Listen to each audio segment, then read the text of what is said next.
प्यारे बच्चों, स्वागत है आप सभी का इस चैनल पर। आज हम कक्षा 9वीं के गणित विषय की त्रैमासिक परीक्षा की तैयारी हेतु अध्याय 3 निर्देशांक ज्यामिति का अध्ययन कर रहे हैं। ये प्रश्न बहुत ही महत्वपूर्ण हो सकते हैं। उसके पूर्व हम जानने की कुछ महत्वपूर्ण बातें यहाँ पे आपको बताई जा रही हैं। जैसे कि यहाँ पे जो क्षैतिज रेखा को एक्स अक्ष और ऊर्ध्वाधर रेखा को वाई अक्ष कहा जाता है। इसी प्रकार से हम निर्देशांक तल को 4 भाग में बांटते हैं, उन्हें हम चतुर्थांश कहते हैं। और अक्षों के प्रतिच्छेद बिंदु को, जैसा कि हमने बताया आपको कि ये यहाँ पे 2 अक्ष होती हैं, एक एक्स अक्ष होती है और दूसरी वाई अक्ष होती है। यहाँ पे जो प्रतिच्छेद बिंदु होगा उसको हम कहेंगे कि यह मूल बिंदु है और इसके निर्देशांक हमेशा 0 0 होते हैं। और यहाँ पे एक्स अक्ष के निर्देशांक को हम भुज कहते हैं। जैसे निर्देशांक को हम दर्शाते हैं एक्स वाई के रूप में, तो एक्स को हम भुज कहते हैं और वाई को कोटि कहते हैं। और यहाँ पे हम चतुर्थांश की बात करते हैं, तो प्रथम चतुर्थांश में जैसा कि यहाँ पे देख रहे हैं आप, यहाँ पे ये इन दोनों अक्ष में यहाँ पे प्रथम चतुर्थांश है और द्वितीय है, तृतीय है और यहाँ पे चतुर्थ चतुर्थांश है। तो प्रथम चतुर्थांश के चिन्ह धन धन होते हैं और इसी प्रकार से द्वितीय के ऋण धन होते हैं और इसी प्रकार से तृतीय के ऋण ऋण होते हैं और चतुर्थ के, जैसा कि हम जानते हैं, यहाँ पे धन ऋण होते हैं। तो इस प्रकार से ये चतुर्थांश के चिन्ह हैं। चलिए अब यहाँ पे वैकल्पिक प्रश्न को देखते हैं। तो पहला प्रश्न दिया गया है, मूल बिंदु के निर्देशांक होते हैं। मूल बिंदु के निर्देशांक, जैसा कि हमने आपको बताया कि 0 0 होते हैं। इसका बिंदु ऋण 3 2 ऋण 3 किस चतुर्थांश में स्थित होगा? तो दोनों ऋणात्मक है। इसका मतलब यह है कि तृतीय चतुर्थांश में। अभी हमने आपको बताया कि यहाँ पे इसका आंसर क्या होगा। चलिए इसके बाद निम्नलिखित में से कौन सा बिंदु एक्स अक्ष पर स्थित होगा? तो एक्स अक्ष पर जब स्थित बिंदु है, यहाँ पे 2 अक्ष होती हैं, एक्स अक्ष और वाई अक्ष। तो यहाँ पे हमेशा यदि कोई बिंदु स्थित है तो इसका मान x 0 होता है और यदि वाई अक्ष पर स्थित है तो 0 y होता है। इसका मतलब यहाँ पे हमें एक्स अक्ष पर स्थित बिंदु में ये मान देखना होगा कि कहाँ पे इस प्रकार की वैल्यू दिख रही है। तो ये आपको द ऑप्शन बिल्कुल सही है, 5 0 के रूप में। अगला प्रश्न है यहाँ पे, निम्नलिखित में से कौन सा बिंदु वाई अक्ष पर स्थित होगा? तो इसके लिए पहला ही ऑप्शन आपको दिखाई दे रहा सही है, 0 2 के रूप में होगा। और बिंदु 2 ऋण 1 किस चतुर्थांश में स्थित होगा? तो 2 ऋण 1 आप देख रहे हैं कि ये चतुर्थ चतुर्थांश में स्थित होता है। धन और ऋण का चिन्ह आते हैं। इसके बाद बिंदु 0 4 स्थित होता है। तो 0 4 यानी x का मान 0 है तो y अक्ष पर स्थित होगा। तो इसे हम लिखेंगे y अक्ष पर। ऋण 3 2 किस चतुर्थांश में होगा? तो ये आप देख रहे हैं द्वितीय चतुर्थांश में स्थित होता है, ऋण धन चिन्ह। इसके बाद अगला देख रहे हैं कि बिंदु ऋण 3 0 की स्थिति होगी। तो ऋण 3 0 हमेशा x अक्ष पर स्थित होगा। और इसके बाद निम्नलिखित में से कौन सा बिंदु y अक्ष पर स्थित है? तो यहाँ पे x का मान 0 होना चाहिए, तो 0 5 बिल्कुल सही ऑप्शन है इसका। इसका निम्नलिखित में से कौन सा बिंदु x अक्ष पर स्थित होगा? तो x अक्ष पर स्थित होने के लिए आपको ये दूसरा ऑप्शन बिल्कुल सही दिखाई दे रहा है, 2 0। इसके बाद बिंदु 4 1 x अक्ष की दूरी होगी। तो दूरी के सूत्र से हमें ज्ञात करना होता है।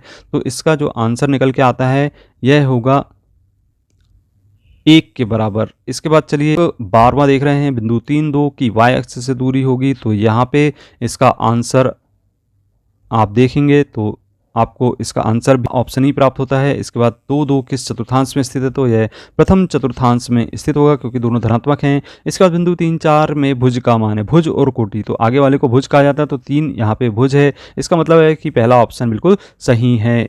तो बच्चों चलिए प्रश्न क्रमांक 2 देख रहे हैं, जिसमें सत्य एवं असत्य लिखना है। तो पहला प्रश्न देख रहे हैं, मूल बिंदु में भुज एवं कोटि 0 होते हैं, तो बिल्कुल सत्य कथन होगा। इसके बाद दूसरा है, वाई अक्ष में भुज 0 नहीं होता, तो भुज 0 होता है, यानी ये कथन कैसा होगा?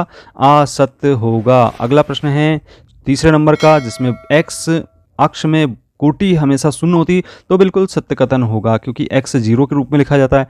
और बिंदु 2 3 प्रथम चतुर्थांश में स्थित है, तो दोनों धनात्मक है। इसका मतलब यह कथन भी सत्य होगा। अब ऋण 1 2 y अक्ष पर स्थित होगा, तो यहाँ पे 0 नहीं दिया गया है भुज का मान, इसलिए यह कथन असत्य होगा। इसके बाद अगला प्रश्न है, जिसमें आप देख रहे हैं कि x अक्ष पर स्थित बिंदु की कोटि हमेशा 0 होती है।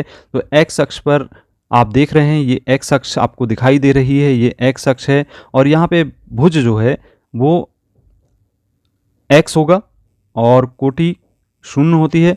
तो यहाँ इसके आधार पे आप लिख सकते हैं कि यह कथन बिल्कुल सत्य होगा। और यहाँ पे y अक्ष पर आप देखते हैं कि y अक्ष पर 0 y होता है, तो यहाँ पे भुज 0 है, यानी ये कथन भी सत्य होगा। इसके बाद अगला प्रश्न है कि बिंदु ऋण 1 2 प्रथम चतुर्थांश में स्थित है। तो हम देखते हैं कि ऋण 1 2 प्रथम चतुर्थांश में स्थित नहीं होता है क्योंकि यह ऋणात्मक बिंदु प्राप्त हो रहा है। ऋण 1 और 2 तो यह कथन असत्य होगा, दोनों धनात्मक होते हैं इसमें। इसके बाद बिंदु 4 शून्य x अक्ष पर स्थित होगा, तो ये y अक्ष पर स्थित होगा, तो यह कथन आप लिख सकते हैं कि असत्य है। इसके बाद 0,3 x अक्ष पर स्थित होगा, तो यह कथन भी असत्य होगा। इसके बाद अगला प्रश्न है ऋण 2 ऋण 1 तृतीय चतुर्थांश में स्थित हैं, तो यह कथन बिल्कुल सत्य कथन होगा। इसके बाद 4,2 x अक्ष से 2 इकाई दूरी पर स्थित है, तो यह कथन बिल्कुल सत्य है। और अगला प्रश्न है 3,3 x अक्ष पर स्थित, तो बिल्कुल नहीं हो सकता, ये असत्य कथन होगा। और ऋण 2 ऋण 5 भी असत्य कथन होगा। इस प्रकार से ये थे वैकल्पिक प्रश्नों के अंतर्गत सत्य असत्य कथन। इसके बाद हम देख रहे हैं प्रश्न क्रमांक 3, जिसमें हमें रिक्त स्थानों की पूर्ति करना है।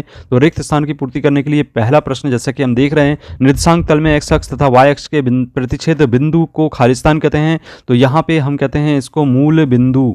अब इसके बाद अगला प्रश्न है, यहाँ पे एक्स वाई में x को भुज तथा y को कहते हैं, तो यहाँ पे कोटि कहा जाता है, इसका आंसर आएगा कोटि। इसके बाद तीसरा है बिंदु ऋण 3, 4 की x अक्ष से दूरी होगी, तो इसे हम ज्ञात कर लेते हैं, तो यहाँ आंसर निकल के आता है 4 इकाई के बराबर।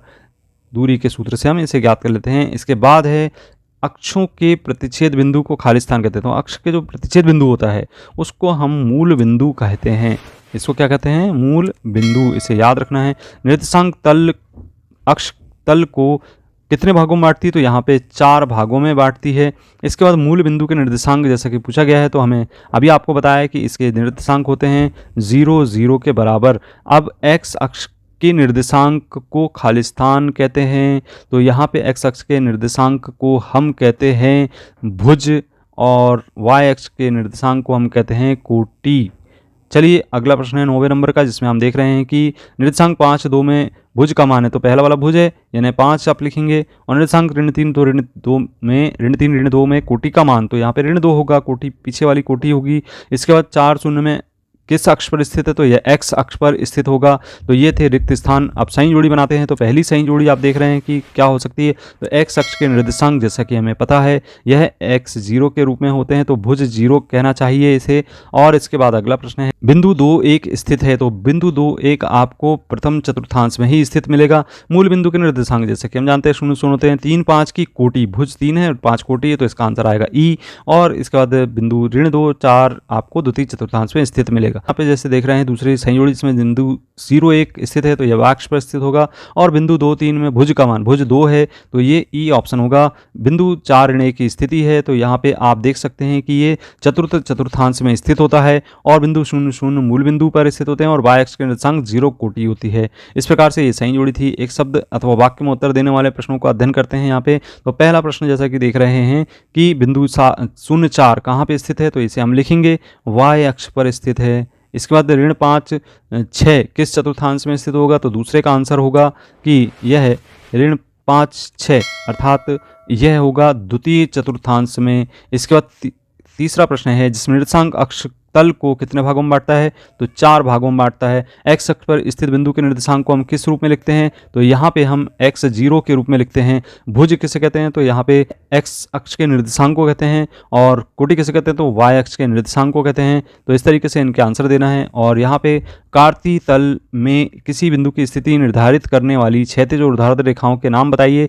तो हम क्रमशः इसको x अक्ष और इसको y अक्ष के रूप में जानते हैं। और बिंदु 3 ऋण 2 किस चतुर्थांश में स्थित होगा? तो यह चतुर्थ चतुर्थांश में स्थित होगा। इसके बाद 4, 5 x अक्ष से कितनी इकाई दूरी पर है? तो यहाँ पे हम लिखते हैं कि ये 5 इकाई दूरी पर स्थित है। 2 शून्य कहाँ स्थित होगा? तो यह x अक्ष पर होगा। और इसके बाद अगला प्रश्न है 0 ऋण 3 कहाँ होगा? तो यह y अक्ष पर स्थित होगा। तो इस तरीके से ये थे 1 अंक की प्रश्न। और यहाँ पे आप देख रहे हैं कि 2 अंक, 3 अंक, 4 अंक में किस प्रकार के प्रश्न पूछे जा सकते हैं। आप चाहें तो इनका स्क्रीनशॉट ले लें। ऐसे ही प्रश्न आपको परीक्षा में पत्र है उसमें देखने को मिल सकते हैं। ये बहुत ही महत्वपूर्ण प्रश्न है जो कि परीक्षा की दृष्टि से इस प्रश्न को निकाला गया है। और ये इस प्रकार के प्रश्न ही त्रैमासिक परीक्षा में पूछे जाने की पूरी संभावना है। तो ये थे आपके अध्याय 3 निर्देशांक ज्यामिति कक्षा 9वीं के अंतर्गत। इसमें अध्याय 1 और अध्याय 2 अभी तक आपने नहीं देखा तो यहाँ पे एंड स्क्रीन पर दिखाई दे रहे हैं, उनको क्लिक करके आप जरूर देखें। और इसी प्रकार के कंटेंट से जुड़े रहने के लिए आप चैनल को जरूर सब्सक्राइब करें। मिलते हैं अगले वीडियो में।